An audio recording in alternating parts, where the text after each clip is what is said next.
জামাত যে আসনগুলো নিয়ে আপত্তি তুলছে, এটা কি তারা বিজয়ী হয়েছে সেগুলো কি আছে? জামাতের যিনি আমির, তার বিজয় নিয়ে নানা রকমের প্রশ্ন আছে।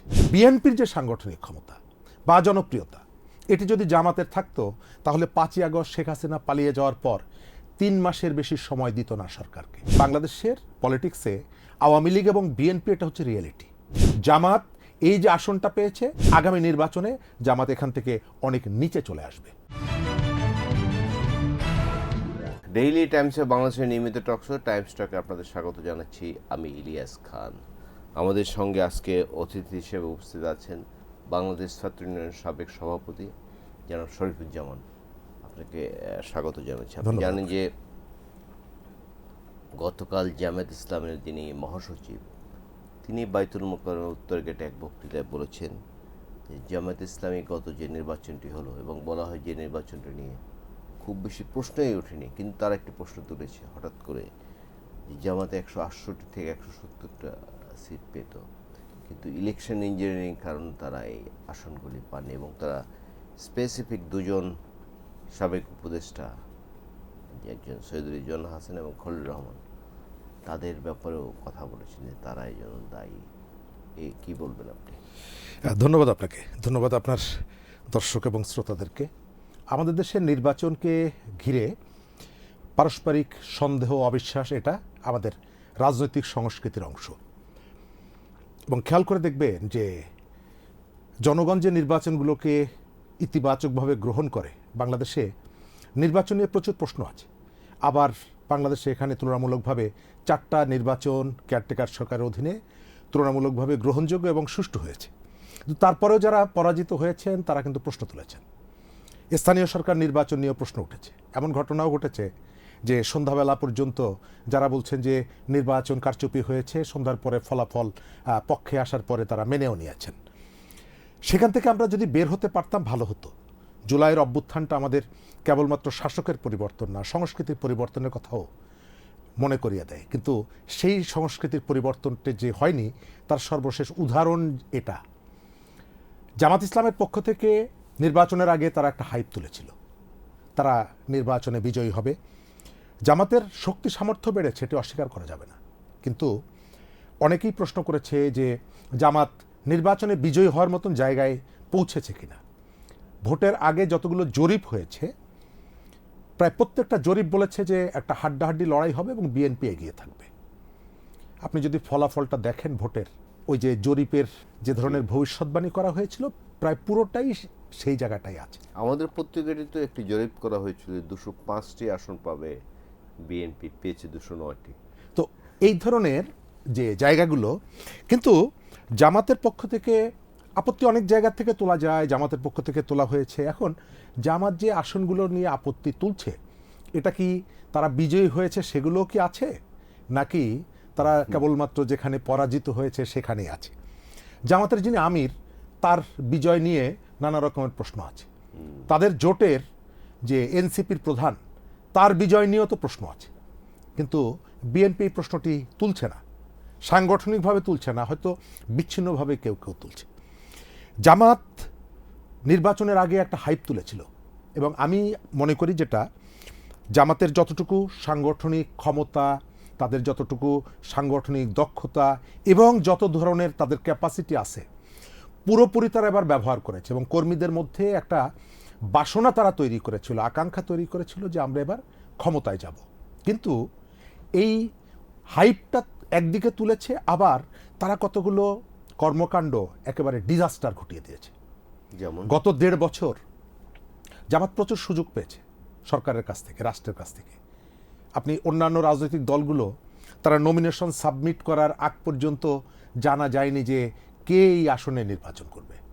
কিন্তু জামাত গত 1.5 বছর ধরে সারা দেশে তাদের প্রার্থী দিয়ে, এবং একটা মানুষ যখন একটা দোকানে বসে আড্ডা দেয়, গল্প করে, 10 জন মানুষ যদি থাকে, আপনি যে কোনো জায়গায় একটা দোকানে গিয়ে আড্ডা দিচ্ছেন, গল্প করছেন, 2 দিন 3 দিন যান, ওর ভেতর থেকে আপনার কয়েকজন ভক্ত সমর্থক হয়ে যাবে। 1.5 বছর ধরে এই যে প্রার্থীরা, তারা গ্রামে গঞ্জে, বাড়িতে, মানুষের বিপদে, কেউ মারা গেলে সেখানে যাওয়া, এই কাজের ভেতর থেকে তারা কিন্তু একটা সুবিধা পেয়েছে, প্রচারণা পেয়েছে, যে সুবিধাটা অন্য রাজনৈতিক দলগুলো পায়নি। এবং এটা আমি সব জায়গায় বলি, জামাতের যে সাংগঠনিক ক্ষমতা, বিএনপির যে সাংগঠনিক ক্ষমতা বা জনপ্রিয়তা, এটি যদি জামাতের থাকতো তাহলে 5ই আগস্ট শেখ হাসিনা পালিয়ে যাওয়ার পর 3 মাসের বেশি সময় দিত না সরকারকে, জামাত বা অন্য কোনো রাজনৈতিক দল। এমনকি এই ধরনের অবস্থায় যদি আওয়ামী লীগও থাকতো, তারা সরকার পালিয়ে যাওয়ার পর 3 মাসের বেশি সময় দিত না নির্বাচনের জন্য।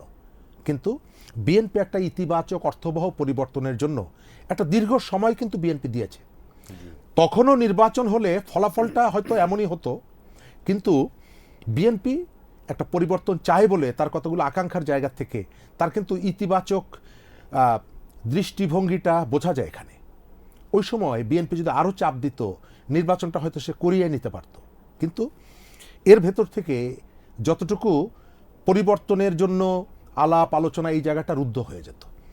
জামাত এই হাইপটা তোলার কারণে তাদের কর্মীদের মনের মধ্যে এক ধরনের আশাবাদ তৈরি হয়েছিল, কিন্তু নেতৃত্বের অনেকগুলো জায়গায় ব্যর্থতা বলেন, দুর্বলতা বলেন, এই কারণে আপনি দেখবেন যে গত 1.5 বছর সোশ্যাল মিডিয়ায় নারীদের বিরুদ্ধে যে ধরনের প্রচারণা, নারীদের মনের মধ্যে একটা ভীতি তৈরি করা হয়েছে যে জামাত ক্ষমতায় আসা মানেই হলো নারীরা ঘর থেকে বের হতে পারবে না, এবং এটিকে তাদের পক্ষ থেকে কিন্তু বারবার ব্যাখ্যা দিতে হয়েছে। আপনি টোটাল ভোটটা যদি দেখেন, নারী ভোটার সংখ্যা কিন্তু মূল ভোটারের 50 ভাগেরও বেশি। আচ্ছা, হ্যাঁ, সেই মানুষগুলোকে আপনি ভয় দেখিয়েছেন। তরুণ যে ভোটাররা, এই তরুণ ভোটারদের যেটা বলা হয় এনসিপি এবং জামাত দাবি করে, আচ্ছা এই তরুণরা সবাই কি এনসিপি এবং জামাতের ভোটার? আর কেন নাই? এরা যেটা বলার চেষ্টা করে যে তরুণরা আমাদের সঙ্গে আছে, কেবল কি তাদের সঙ্গে আছে? তাদের সঙ্গে ছিল না। আপনি ভোটের কয়েকদিন আগে প্রথম আলো এবং ডেইলি স্টারের যে দুঃখজনক ঘটনা এবং যে হিংসাত্মক ঘটনা, ছায়ানট উদীচিতে যে ঘটনা, এই ঘটনার সাথে তো জামাতের সম্পৃক্ততা আছে। তো এর ভেতর থেকে আমি স্বীকার করি বা না করি, প্রথম আলো, ডেইলি স্টার, তাদের যে সমাজের বিভিন্ন পকেটে তাদের যে সংযোগের যে জায়গাটা, তার একটা ইম্প্যাক্ট পড়েনি? অবশ্যই পড়েছে, অবশ্যই পড়েছে। মানুষের মধ্যে একটা ভীতি তৈরি করেনি? অবশ্যই করেছে।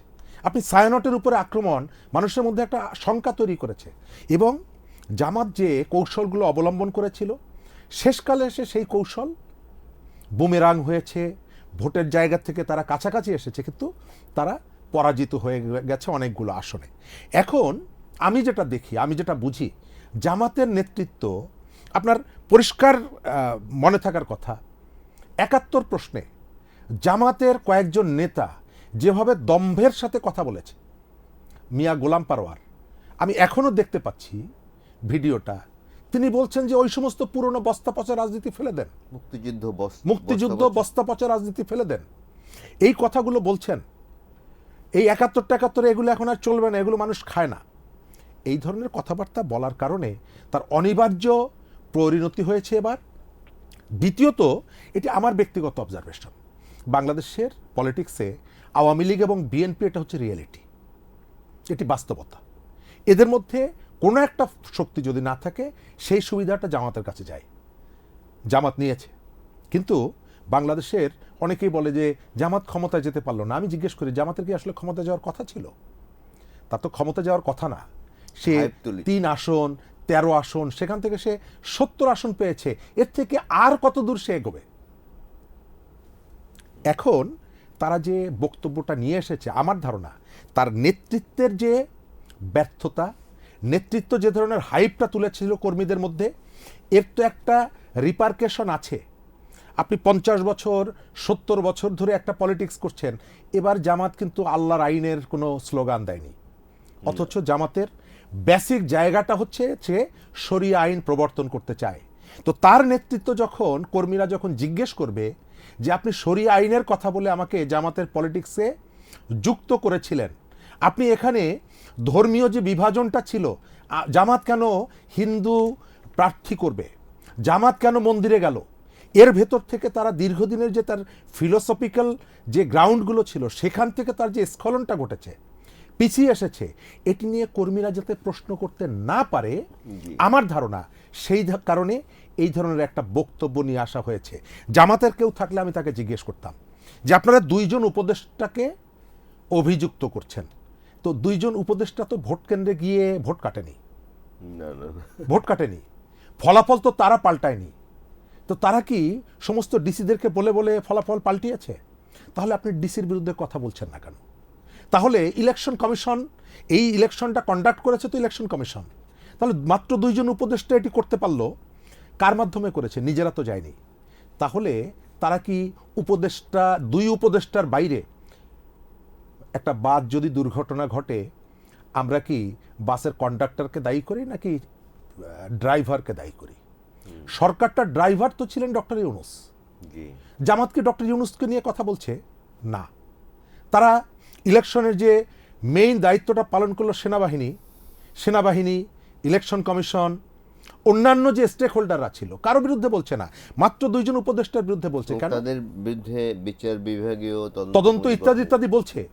এটা হলো ভোটের আগে, আপনার মনে আছে 4টা দাবি নিয়ে তারা সারা দেশে বেশ কিছুদিন একটা হুলস্থুল কাণ্ড করে ফেলেছিল। পিআর, জাতীয় পার্টি নিষিদ্ধ, এই একটা পর্যায়ে কিন্তু তারা সেগুলোকে পেছনে ফেলে দিয়ে সুরসুর করে নির্বাচনে চলে এসেছে।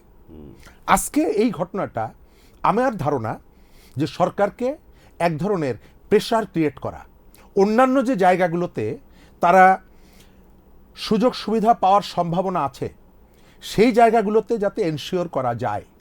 তা না হলে এটি যে কোনো একজন বোকা মানুষকেও যদি আপনি জিজ্ঞেস করেন, সে বলবে ইলেকশন তো 2 উপদেষ্টা করেননি, সৈয়দা রিজওয়ানা হাসান আর খলিলুর রহমান করেননি। তো খলিলুর রহমানের আপনার সমালোচনাটা এখন করছেন, এই খলিলুর রহমান তো ডক্টর ইউনূসেরও খলিলুর রহমান ছিল। আপনি ডক্টর ইউনূসের খলিলুর রহমানের সমালোচনা করলেন না, তিনি যখন তারেক রহমানের খলিলুর রহমান হলেন তখন তার সমস্ত দোষ বের করছেন এক এক করে। আবার এই খলিলুর রহমান যে ক্যাবিনেটে ছিলেন, সেই ক্যাবিনেটের আসিফ মোহাম্মদ সজীব ভুইয়া, সে এনসিপিতে গেছে, তার তো সমালোচনা করছেন না। খলিলুর রহমান যখন বিএনপিতে গেল তার সমালোচনা করছেন, কিন্তু সজীব ভুইয়া যখন এনসিপিতে এলেন আপনি তার সমালোচনা করছেন না। খলিলুর রহমান যখন ডক্টর ইউনূসের সাথে ছিলেন তার কোনো সমালোচনা নেই, তিনি যখন তারেক রহমানের সাথে এলেন তখন তার সমালোচনা করছেন। আপনি তাদের স্ববিরোধিতাগুলো দেখছেন। একটা নির্বাচন, এটি কারচুপিও যদি হয়, মাত্র 2 জন উপদেষ্টা তো চাইলেই পারেন না। এটা একটা বিরাট নেটওয়ার্ক। ইলেকশন কমিশন আছে, সরকার আছে, প্রধান উপদেষ্টার প্যারালাল একটা প্রেস উইং তৈরি করেছিলেন তিনি, তারা ইন্টারফেয়ার করেছে এই জায়গাগুলোতে, ডিসিরা ইন্টারফেয়ার করেছে এই জায়গাগুলোতে। আপনি কাউকে এই প্রক্রিয়ার মধ্যে সন্দেহের তালিকা আনছেন না, মাত্র 2 জন। কেন? সম্ভবত ওই যে একটা কথা আছে না, যে কুকুরটিকে হত্যা করার আগে তার একটা খারাপ নাম দিয়ে দিতে হবে। খলিলুর রহমান সম্ভবত তার কাছে জামাত কিছু চেয়েছিল যেটা খলিলুর রহমান দিতে রাজি হয়নি। সম্ভবত আমাদের এই যে রিজওয়ানা হাসানের কাছে তার এমন কোনো ডিমান্ড হয়তো করেছিল যেটি তার পক্ষ থেকে সেই সুবিধাটা পাওয়া যায়। তা না হলে আপনি এই জায়গাটায়, হ্যাঁ, আপনি একজন উপদেষ্টা, আমাদের এখানে যখন ভোটে দুর্নীতি হয়েছে আমরা কার কথা বলেছি? ইলেকশন কমিশনের কথা বলেছি, আমরা সরকারের যিনি প্রধান ছিলেন তার কথা বলেছি, কিন্তু এখানে আপনি কারো কথা বলছেন না। আপনি শুধুমাত্র খলিলুর রহমান এবং রিজওয়ানা হাসান ছাড়া, আরে পুলিশ তো এদের আন্ডারে ছিল না, সেনাবাহিনী তো এদের আন্ডারে ছিল না, জাহাঙ্গীর আলম সাহেবের আন্ডারে ছিল। আমার প্রশ্ন হলো, এরা যদি এতটাই ক্ষমতাশালী হয় তাহলে ডক্টর ইউনূস কি করলেন? সেনাবাহিনী কার অধীনে ছিল? স্বরাষ্ট্র উপদেষ্টা কি করলেন? ইলেকশন কমিশন কি করলেন? এগুলো হলো একটা ঝামেলা পাকানোর জন্য খুব পরিকল্পিত জায়গা থেকে ভোট পেয়েছে। এটি কিভাবে? আমার ভোটের যে জায়গাটা, তারা তাদের যে কৌশলগুলো ছিল এটা অস্বীকার করা যাবে না, তারা সাংগঠনিকভাবে তাদের এই সময়কালে তারা প্রপারলি ইউটিলাইজ করেছে। আমিরের হ্যাক হয়ে যাওয়া, এক্স হ্যাক হয়ে যাওয়া, তারপরে একজনকে টার্গেট করে তাকে আসামি করা, তারপর জামাত সেটিকে নিয়ে এগিয়েছে, মানে এগোয়নি তো। তাহলে এই ঘটনাগুলো মানুষের মধ্যে প্রভাব পড়েনি, প্রতিক্রিয়া পড়েনি? তাদের যে দম্ভ, বিভিন্ন জায়গায় ক্ষমতায় চলে যাচ্ছি, এই ঘটনাগুলো কি কোনো প্রভাব পড়েনি? এগুলোকে দলের কর্মীদের যে রিপারকেশন, নেতৃত্বের প্রতি তাদের যে ক্ষোভটা তৈরি হবে, দলের ভেতরে যে ধরনের দার্শনিক বিতর্কগুলো তৈরি হবে। আপনি শরিয়া আইনের পলিটিক্সটা করলেন কেবলমাত্র ভোটের জন্য, নারী ভোট, পুরুষ ভোট, হিন্দু মুসলমানের ভোটের জন্য আপনি মন্দিরে গিয়ে উলুধ্বনি দিয়েছেন, আপনি মন্দিরে গিয়ে পূজায় অংশগ্রহণ করেছেন। আমরা একটু স্পেকুলেশন করি, ধরুন আপনি যেটি বললেন যে আগে 3টা বা 18টা থেকে হঠাৎ করে মোর দ্যান 70। এটার এটা কি নেক্সট ইলেকশনে কোনো আবার এটি আরো বেড়ে যেতে পারে বা আমার মনে হয় না, আমার মনে হয় না। এই কারণে জামাত তার ইতিহাসে সর্বোচ্চ সুবিধা পেয়ে এবারের নির্বাচনটা করেছে। কিভাবে প্রশাসনের কাছ থেকে যত ধরনের সুবিধাটি সে পেয়েছে, নির্বাচনী মাঠ প্রস্তুত করার জন্য যে সময়টি পেয়েছে, তার যে রাজনৈতিক প্রতিপক্ষ তার একটা বড় অংশ দেশ থেকে পালিয়েছিল, ভোট কেন্দ্রে আসেনি। আর সে দীর্ঘদিন যে দলটির সঙ্গে ছিল এবং গত 1.5 বছর অর্থাৎ ডক্টর ইউনূসের সরকারের 1.5 বছর বিএনপি যাই বলেন, বিএনপির এক শ্রেণীর কর্মীদের নানা রকমের অপরাধমূলক কর্মকাণ্ডের কারণে বিএনপির জনপ্রিয়তা একটা বড় অংশ ধস নেমেছিল, এটা অস্বীকার করা যাবে না।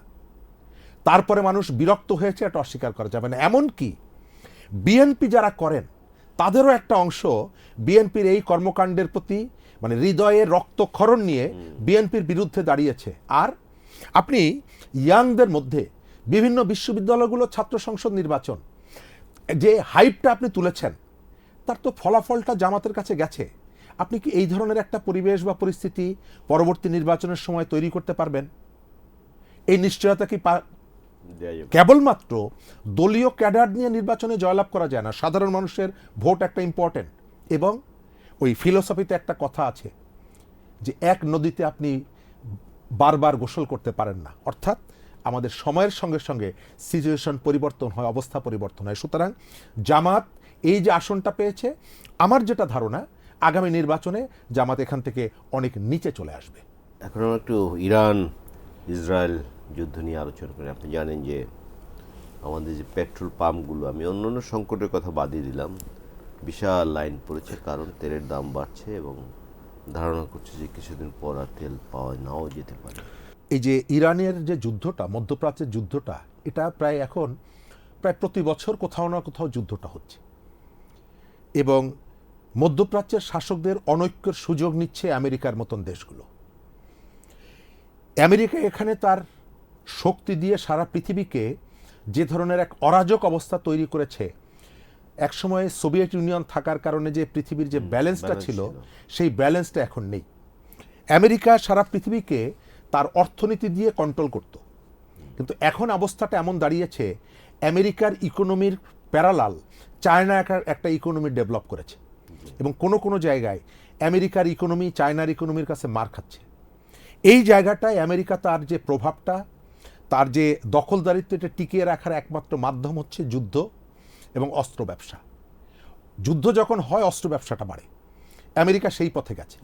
ইসরায়েল অলরেডি অস্ত্র কিনেছে দেখলাম আজকে, ওই যে জায়গাটা, সেই জায়গাটা যাচ্ছে করা হচ্ছে। তো এবং আমেরিকার প্রেসিডেন্ট বলেছেন যে অস্ত্র উৎপাদন 4 গুণ করবেন। কারণ হচ্ছে যে তার এই ব্যবসাটা করতে হবে। এবং সে যে কাজটা করছে, সে সাদ্দাম হোসেনকে ধরার আগে কি বলল যে তোমার কাছে বিধ্বংসী অস্ত্র আছে, দেখা গেল নাই। ভেনেজুয়েলার প্রেসিডেন্টকে ধরবে কি বলে, তাকে বলল যে তোমার এখান থেকে মাদক পাচার হয়, তাকে ধরলো। আফগানিস্তানে আক্রমণ করলো কি বলে, তোমার এখানে জঙ্গি আছে। এইভাবে পৃথিবীর যেখানেই তার বিপক্ষে যে আছে তার উপরে সে আক্রমণটা করছে। এর ভেতর থেকে পৃথিবীর ভারসাম্যটা হারিয়েছে। এখন বাংলাদেশ কি করতে পারে, এটি ইম্পর্টেন্ট। বাংলাদেশের আসলে এই জায়গাটায় খুব বেশি কিছু করার নাই। বাংলাদেশ ইরানের উপরে যে আগ্রাসন, এই আগ্রাসনের বিরুদ্ধে বাংলাদেশ তার সাধ্য অনুযায়ী সোচ্চার হতে পারে। বিভিন্ন ফোরামে সে তার কথা বলবে, কারণ ইরানের উপরে যেভাবে আক্রমণ করা হয়েছে এটাকে কোনোভাবে পৃথিবীর কোনো সংজ্ঞায়, যুদ্ধের সংজ্ঞার মধ্যে পড়ে না। এটি একেবারে আগ্রাসন, দুর্বল একটা দেশের প্রতি সবলের হামলা। তবে সম্ভবত সেখান থেকে সম্ভবত আমেরিকা যতটা দুর্বল মনে করেছিল ইরানকে, যত সহজে সে বশ্যতা স্বীকার করবে, সম্ভবত সেটি হচ্ছে না এবং এটি ভিয়েতনামের মতো এই ধরনের একটা পরিস্থিতিও যেতে পারে। তবে আমার ধারণা সেই ধরনের পরিস্থিতি যদি দেখে, ট্রাম্পের সাধারণত কিন্তু লজ্জা শরম একটু কম। এই ধরনের পরিস্থিতি দেখলে সে লেজ গুটিয়ে পালিয়ে যাবে, যেভাবে আফগানিস্তানের ব্যাটেলফিল্ডকে সে ফেলে রেখে পালিয়েছে। এটি তার পক্ষে করা সম্ভব। এখন বাংলাদেশ কি করতে পারে? বাংলাদেশ বিভিন্ন ফোরামে এই বিষয়টা তুলতে পারে, সেই আগ্রাসনের বিপক্ষে। সেকেন্ড হলো, আমাদের যে প্রবাসী যারা আছেন তাদেরকে তো আসলে সবাইকে দেশে ফিরিয়ে আনা সম্ভব না। তারা যাতে নিরাপদে থাকেন এটিও আমরা কিন্তু জানি না যে কোথায় বোমাটা পড়বে। সুতরাং তাদেরকে এই পরামর্শটা দেওয়া, নিরাপদে থাকেন, এবং আমাদের সেখানকার যে দূতাবাসগুলো আছে তাদের কাছ থেকে সর্বোচ্চ সাপোর্ট যাতে আমাদের এই প্রবাসীরা পায় এইটা নিশ্চিত করা। আমাদের দূতাবাসগুলোর আমাদের বিরুদ্ধে দুজন প্রবাসী মারাও গেছেন। তো আমাদের যে দূতাবাসগুলো আছে তাদের বিরুদ্ধে কিন্তু নানা রকমের অভিযোগ আছে, তারা প্রপার সাপোর্টটা দেন না। এই জায়গাটা আমাদের করণীয় হচ্ছে যে আমরা একেবারে ক্লোজ মনিটর করা, যাতে আমরা এই আমাদের প্রবাসী ভাই বন্ধুদেরকে এই সহায়তাটা দিতে পারি। আর দেশের মধ্যে ওই যেটা বললাম, অজুহাত করে এই যুদ্ধকে কেন্দ্র করে বা অজুহাত দেখিয়ে পণ্যমূল্য বাজার যাতে অস্থিতিশীল করতে কেউ না পারে, আর সরকার যাতে সাশ্রয়, আমাদের যে অতিরিক্ত যে ব্যয়, আমরা দেখলাম যে আমাদের প্রধানমন্ত্রী বিদ্যুৎ এই কতগুলো জায়গায় তার অফিসে, এটি হচ্ছে প্রতীকী। এটি যে খুব বিরাট কিছু হয়ে যাবে তা প্রতীকী তা না, প্রতীকী কতগুলো আচরণ। তবে আমাদের চেষ্টা করতে হবে এই প্র্যাকটিসগুলো পরিবর্তন করার ভেতর থেকে আমরা যেন আমাদের এই সময়কালে আমাদের প্রত্যেকের উপরে কিন্তু একটা দায়িত্ব আছে দেশের জন্য। আমরা দেশকে ভালোবাসি, এইগুলো কথাগুলো বলি। এই সময়টা আমাদের দেশের অর্থনীতি একটা প্রচণ্ড বিপদের মধ্যে, ঝুঁকির মধ্যে পড়বে। সুতরাং আমাদের এই মুহূর্তে দায়িত্ব হচ্ছে আমরা সাশ্রয়ী হওয়ার জন্য রাষ্ট্রের পক্ষ থেকে যে উদ্যোগগুলো নেওয়া হবে সেই উদ্যোগে যেন আমরা আমাদেরকে নিজেদেরকেও সম্পৃক্ত করি। আরেকটি বিষয় একটু আলোচনা করে। আপনি জানেন আজকে 7ই মার্চ, একটি ঐতিহাসিক দিন। এই ঠিক দুদিন আগে রাজশাহী যে আওয়ামী লীগ অফিস, সেটি তো আগে জ্বালিয়ে দেওয়া হয়েছে, তার ধ্বংসাবশেষে মুজিব পাবলিক টয়লেট একটি ব্যানার লাগানো হয়েছিল। সেই ব্যানারটি যদিও রাত থেকে আর খুঁজে পাওয়া যায়নি, বাট ব্যানারটি যদি টানিয়েছিলেন তিনি বলেছেন এই জন্য তিনি জিডি করবেন। তিনি বৈষম্য বিরোধী ছাত্র আন্দোলনের সেখানকার আহ্বায়ক ছিলেন। জুলাইয়ের যে অভ্যুত্থানটা, এই অভ্যুত্থানটা ছিনতাই হয়ে গেছে। আমাদের গতকালকে নেপালের যে নির্বাচন হয়েছে, সেই নির্বাচনে তারুণ্যকে যেভাবে নেপালের মানুষ গ্রহণ করেছে, আমাদের এখানে তারুণ্যকে সেভাবে গ্রহণ করেনি, বরং তাদেরকে দেখলে ভয় পায়, তাদেরকে পেছন থেকে ঘৃণা করে। গতকালকেও দেখলাম একজন সমন্বয়ক, তাকে 2 দিনের রিমান্ডে নেওয়া হয়েছে চাঁদাবাজির অভিযোগে। এই ঘটনাগুলোর ধারাবাহিকতা হলো এই জায়গাটায়। জুলাইয়ের অভ্যুত্থান কাউকে অসম্মান করার জন্য হয়নি। জুলাইয়ের অভ্যুত্থান হয়েছিল রাষ্ট্র শাসকরা যে আমাদেরকে অসম্মান করত, নাগরিকদেরকে, জনগণকে, তার একটা কাউন্টার, একটা ইতিবাচক সংস্কৃতির বিনির্মাণ হবে এখানে। কিন্তু আমরা দেখলাম এটাকে এই এক শ্রেণীর তরুণ, যারা একসময় এখন দুর্বৃত্তে পরিণত হয়েছে, যাদেরকে দেখলে বললাম যে মানুষ এখন ভয় পায়। রাজশাহী বিশ্ববিদ্যালয়ের শিক্ষকরা পত্রিকায় এসেছে, সেখানকার জিএসকে দেখলে ভয় পায়, কারণ তিনি একটা কাগজ নিয়ে বিভিন্ন জায়গায় ছুটে বেড়াচ্ছেন সিগনেচার, পদত্যাগ করানোর জন্য।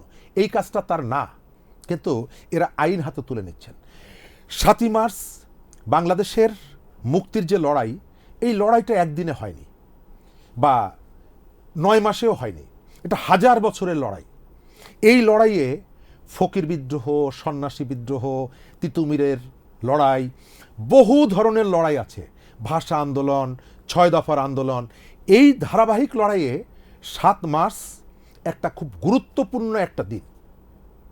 এই দিন বঙ্গবন্ধুর যে ভাষণ, সেই ভাষণের মধ্যে আমি দেখি কৌশল ছিল, আবেগ ছিল, দৃঢ়তাও ছিল। কৌশলও ছিল, আবেগও ছিল, দৃঢ়তাও ছিল। এখন কাউকে দেখি সেই কৌশলটাকে এক ধরনের আপোষকামিতা হিসাবে সামনে আনার চেষ্টা করেন। আমরা সবাই মিলে শেখ মুজিবুর রহমানকে তার জায়গা থেকে যতই টানাটানি করি নামাতে পারবো না। আবার আওয়ামী লীগ যেভাবে তাকে এক ধরনের কাল্টে পরিণত করার চেষ্টা করেছিল, সেটিও মানুষ গ্রহণ করেনি। বঙ্গবন্ধু শেখ মুজিব এই দেশের স্বাধীনতার জন্য তার অবদান আছে, ভূমিকা আছে, তিনি প্রধান নেতা ছিলেন। সুতরাং তাকে অশ্রদ্ধা করলে তাকে ছোট করা হয় না, বরং যারা এই কাজগুলো করছে এর ভেতর থেকে তাদের রুচি, তাদের সংস্কৃতি, এটি স্পষ্ট হয়। আর এই ধরনের দম্ভ চিরদিন টিকে থাকে না। আপনি খেয়াল করে দেখবেন এই ধরনের আচরণ যারা করেছে, কোনো না কোনোভাবে একটা সময়ে তার অবস্থানটা ধরে রাখতে পারেনি, ইতিহাসের আস্থা খুঁড়ে চলে গেছে। এটা কি আমাদের তরুণদের তাদেরকে মনোবিকৃতি? বিপথে মনোবিকৃতি, এবং তাদের পেছনে একটা অংশ আছে দেশ এবং দেশের বাইরের থেকে, যারা অনবরত দেশের মধ্যে একটা অস্থিরতা তৈরি করার চেষ্টা করে। আপনি নির্বাচন হয়ে যাওয়ার 2 দিনের মধ্যে আপনি সমাবেশ দেখেছেন? আপনি দীর্ঘদিন সাংবাদিকতা করেন, আপনি কি কোনো নির্বাচনের পরে একদিন পরেই কি রাস্তায় নামতে দেখেছেন বিরোধী দলকে? একদিন পরে রাস্তায় নামতে দেখেছেন বিরোধী দলকে? আপনি একটা ধর্ষণের ঘটনাকে সামনে এনে যে পরিস্থিতি তৈরি করা হলো, শিশুদেরকে দেশের প্রতিষ্ঠিত নেতাদের সম্পর্কে যেভাবে অপমান করানো হচ্ছে, এবং জুলাইয়ের ভিতর থেকে আমরা সরি টু সে এক শ্রেণীর বেয়াদব তৈরি করেছি, যারা আমাদের প্রচলিত যে সংস্কৃতি, এই সংস্কৃতির ধার ধারে না। আমাদের যে পারিবারিক কতগুলো শিক্ষা, যে শিক্ষা আমাদেরকে সভ্য ভদ্র করে, এর ধার ধারে না। যে সমস্ত ভাষায় কোনো ছাত্রনেতা ব্যবহার করে, এই ভাষা আমরা বন্ধুরাও এই ভাষাগুলো উচ্চারণ করতে লজ্জাবোধ করি। তারা প্রকাশ্যে নারী পুরুষের মধ্যে এই জায়গাটায় না। এদেরকে দীর্ঘদিন বাংলাদেশের যে ভোটার বা ভোটবিহীন রাজনীতির যে সংস্কৃতি, যে শাসন ব্যবস্থা, এই শাসন ব্যবস্থা এক ধরনের তাদের মধ্যে অস্থিরতা তৈরি করেছে। সেকেন্ড স্টেজে এসে তারা তাদের সামনে দেখেছে পরিবর্তনের জন্য, তারা যখন রাস্তায় নেমেছে তখন তারা দেখেছে তার স্বজনের লাশ, তার স্বজনের রক্তাক্ত দেহ তাকে বিক্ষুব্ধ করেছে, এবং এরপরে এটিকে ট্রান্সফার করে আপনি যে তাকে একটা সুস্থ জীবনের দিকে ফিরিয়ে নিয়ে যাওয়ার যে উদ্যোগ আপনার থাকা দরকার ছিল, গত 1.5 বছরের সরকার সেই কাজটি করেনি। এমনও কিন্তু বলা হয় যে সকল আন্দোলনের পরে ছাত্ররা টেবিলে ফিরে গেছে, বাট এবার আন্দোলনের পরে চেষ্টাও করা হয়নি। আপনি গত 1.5 বছর ডক্টর মোহাম্মদ ইউনূস অনেক কিছু নিয়ে কথা বলেছে, তার স্বপ্নের 3-0, তার এইটা সেইটা, রোহিঙ্গারা যাবে। আপনি একটা ভাষণ তার দেখাতে পারবেন না যে তিনি শিক্ষার্থীদের বলেছেন যে তোমরা পড়ার টেবিলে ফিরে যাও, তোমরা পড়াশোনা করো। অথচ সারা পৃথিবীতে তিনি যাদের সামনে ভাষণ দেন সব থেকে বেশি হলো তরুণরা, সব থেকে তরুণদের সামনে তিনি ভাষণ দেন। বিভিন্ন বিশ্ববিদ্যালয়ে তিনি তরুণদের কাছে আইডল, তাদেরকে পৃথিবী সম্পর্কে তাদের ধারণাগুলো তিনি বদলে দেন। অথচ নিজ দেশের তরুণদেরকে নিজেদের জীবন গড়ার জন্য, দেশকে ভালোবাসার জন্য, তাদের এই যে আচরণগুলো পরিবর্তনের জন্য তিনি একটা কথাও বলেননি। বরং যখন তারা সংঘবদ্ধ হয়ে সচিবালয়ের 14 তলায় উঠেছে, সাথে সাথে তিনি পরীক্ষা বন্ধ করে দিয়েছেন। অর্থাৎ এই যে দস্যুতা, এই ধরনের যে উচ্ছৃঙ্খলতা, এটিকে তিনি পেছন থেকে প্রমোট করেছেন। সুতরাং তার যে অনিবার্য ফলটা আমরা এখন দেখতে পাচ্ছি। আমরা চাই তরুণরা সুপথে আসুক, দেশের কল্যাণে কাজ করুক, আমাদের রাজনৈতিক সংস্কৃতি পরিবর্তন হোক, এই আশাবাদ ব্যক্ত করে আমাদের আলোচনা আজকে শেষ করছি। আপনাকে ধন্যবাদ।